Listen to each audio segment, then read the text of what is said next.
Good morning. I wanted to talk about a word that is one of the most important words in our vocabulary and for us as human beings, and that's the word relationship. And I'm in a wonderful new relationship with a beautiful young woman right now, Tiffany, and it is magical, and I can see the beginning of a great deal of depth and learning and excitement and all kinds of things. So relationships define us. I say that relationships define us as a human being, not a human doing. And we all, whether we like it or not, when we're born into this world, are born into a relationship. In its simple terms, relationship, really the definition is the distance between two objects. The sun has a distance relationship with the moon. A relationship between two objects is either near or far. But for us as human beings, relationships are absolutely the most valuable thing that we have.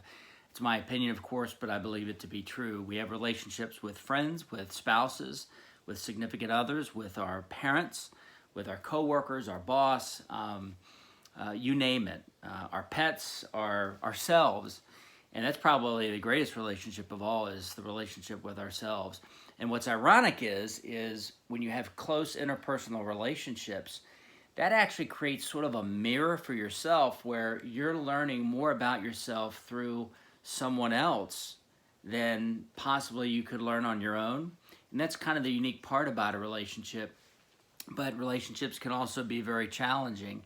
And we all know people day to day, and ourselves, we've experienced difficult relationships. And we want to improve the relationships we have with other people. And oftentimes, for all of those things, it comes down to having a better relationship with ourselves. So you need to spend some time, I think, with yourself each day, learning and growing, as well as with other people. And then, of course, with your higher being, whatever you want to call it, God, whatever your spiritual beliefs are. But there's a few key factors for me that define relationships. And that's one, love. And that's love of self, that's love of someone else. And I don't mean it to be in a way that sounds funny, but love is really, to me, the essence of life and God. So if you don't love yourself, if you don't love God and feel the sense of love, I think you're going to have a hard time with relationships. But the one that everyone can relate to, and I'm sure you can, and everyone else, is time. And boy, we don't have hardly any time these days. We have less time, I think, than we did in the past. How many times do you see people sitting out on the porch of a house, or just sitting around doing nothing, no TV on, no cell phones, and just talking? And that, I think, is the great deteriorator of relationships, is a lack of time. And that's not time proximity, that's time listening. And that goes to the third element, and that's time, or that's energy and focus. And energy and focus means that you're spending energy and you're focusing on that other person exclusively. No interactions, no cell phones, nothing. And you listen. You don't talk, you listen. And then you reflect back what that person says so that they see that they are being understood. But the consideration, understanding, support, and empathy for another human being is quintessential to the survival of the species. We as humans have to be heard, have to be understood unconditionally, I think, for relationships to build. Now, relationships you develop with clients are obviously different than you develop in your interpersonal life. And but all of those require time, and to some degree love, but all of them require consideration, energy, and focus.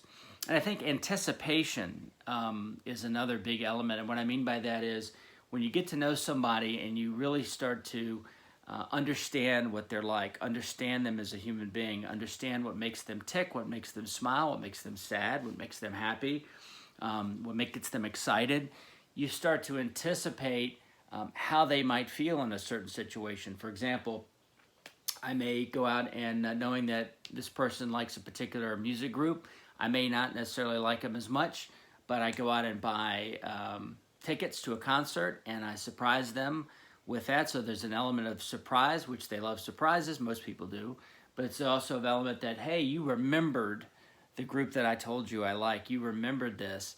And so that really helps a relationship because I've anticipated what they like. I've anticipated them being surprised that they would like that, and it makes me feel good, and it makes them feel good. But it also, to the level of depth, getting to know somebody more and more only when you spend time with them, and learning about their secrets, their fears, and allowing them to be in a safe, comfortable spot to express themselves without any judgment, without any criticism, is really the beginning of a powerful relationship. And as a spouse, a significant other, partner, when you spend time doing that each week, even if it's just for an hour, and you go there in that place, deep, deep, deep down within yourself, and you share your fears, your secrets, your desires, there's nothing that can make a relationship as sticky as that. And it just goes to a level of depth. And the more you do that, the harder it is to break that relationship. And that's why it hurts so much when relationships end, because people become vulnerable. They give themselves and they say, I'm going to try it again, and something doesn't work. And they feel like they've been exposed and they're hurt. And so that's just part of the cycle, I think, of finding someone else that is going to be your life partner or not. And it's also the process of learning about yourself. When you go that deep, you learn about yourself in ways that you didn't even know existed. And I think there's more and more depths to yourself and other people that you can just learn about over and over and over again. There is no end and there is no beginning, as the Bible says, but there is no end to learning about yourself and to growing and having that person support you in difficult situations, unconditionally love you. When you have that kind of relationship, it could be a friend. I have guy friends, a couple of guy friends that are like that, but in an interpersonal relationship, in a marriage, in a life partner, when you can find that person that just connects with your soul at that deepest level, and you stay connected with them, all day, there's, to me, nothing greater than that. And being on that same frequency, being on that same anticipation level. So relationships are immensely powerful. I want to learn more about myself, having better relationships in my life, and I hope you do too. And it's a never-ending growth cycle for us. So I hope you have a great day. Live with passion and enjoy having fun.